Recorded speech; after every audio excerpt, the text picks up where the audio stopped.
আগে যদি জানতাম আনারস কাটতে বসে আমার হাতের অবস্থায় এইরকম হয়ে যাবে, আমি কাটতাম না। আজকে রান্না করব হয়তো অনেক কিছুই, কিন্তু কি বলো তো, সবটা ক্যামেরার সামনে তুলে ধরা যায় না, কারণ সবাই একসঙ্গে থাকলে একটু জটিলতা হয়ে পড়ি, কারণ কাজের চাপটা বেড়ে যায়, লোকজন থাকলে কাজটা একটু বেশি হয়ে যায়। আর এদিকে ক্যামেরাটাও ঠিকঠাক ধরতে পারছি না, তো যতটুকু পেরেছি তোমাদের সামনে শেয়ার করছি। তো দেখো, করেছি হচ্ছে ফ্রাইড রাইস, ডাল, আর ওইদিকে লুচি ভাজা আছে, সকালে লুচি করেছিল, আর মাছ ভেজে রেখেছি দেখতেই পাচ্ছ। এদিকে শাক, যতটা পেরেছি তোমাদের সামনে আমি তুলে ধরার চেষ্টা করেছি। তো কেমন লাগলো অবশ্যই কমেন্টে জানাবে। মাছের ডিম নিয়ে এসেছিলো অনেকটা, তাই বড়া করলাম। আমাকে খেতে কিন্তু খুব ভালো লাগে, তোমরাকে কেমন লাগে অবশ্যই কমেন্টে জানাবে।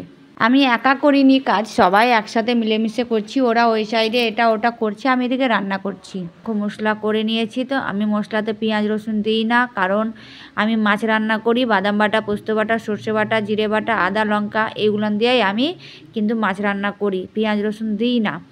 তো যাই হোক, এগুলান দিয়ে গায়ে লাগা লাগা করে আমি রান্না করবো।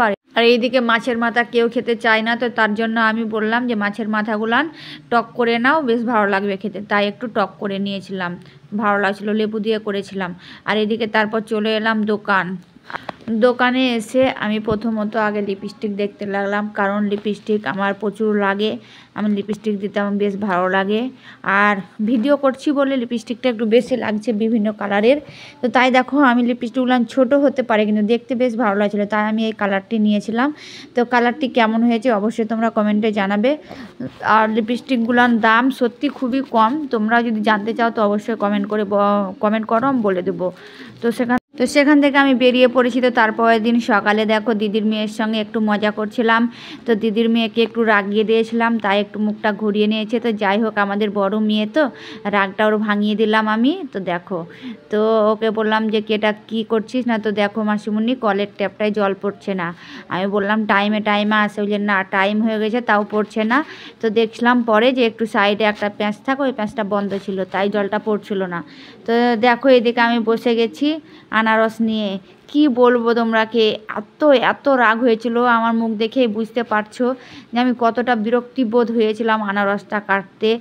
এত কাটার জন্য হচ্ছে না, ব্যাপারটা হচ্ছে কি বলো তো, আমার হাতটা একটু কেটে গেছিলো সবজি কুটার সময়, আর তারপরে এইগুলো কাটতে বসেছি আমি, আর হাতে চিনচিন করে, কি আর জানতেই পারছো আনারসের যে কি বলবো, এত কুটকুট করছে।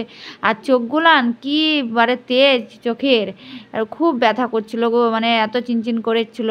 আর আমার সেটা দেখে তো রাগ হয়েছিল, কিছু করার নেই। আর সব তো এইদিকে সাইডে বসে সব মজা করছে, আর আমার দেখতে দেখে হাসছে যে ওর হাতে ব্যথা করছে, ওকে কাটতে দিয়েছিস, আর ওর রাগটা দেখ, সে বলছে আর সব হাসছে। কিন্তু কিছু করার নেই, আমি কাটতে বসেছি, আমি রাগ করে সবটি কেটেও নিয়েছিলাম যে হ্যাঁ আমি কাটতে বসেছি, আমি কাটবো, আর ওরা তো মজা করছেই। তো ফাইনালি আমি কেটেছিলাম। তো যাই হোক, সবাই আপনজন একসঙ্গে থাকলে একটু কষ্ট হলেও কাজ করতে ভালো লাগে। তো কেমন লাগলো ভিডিওটা অবশ্যই কমেন্টে জানাবে।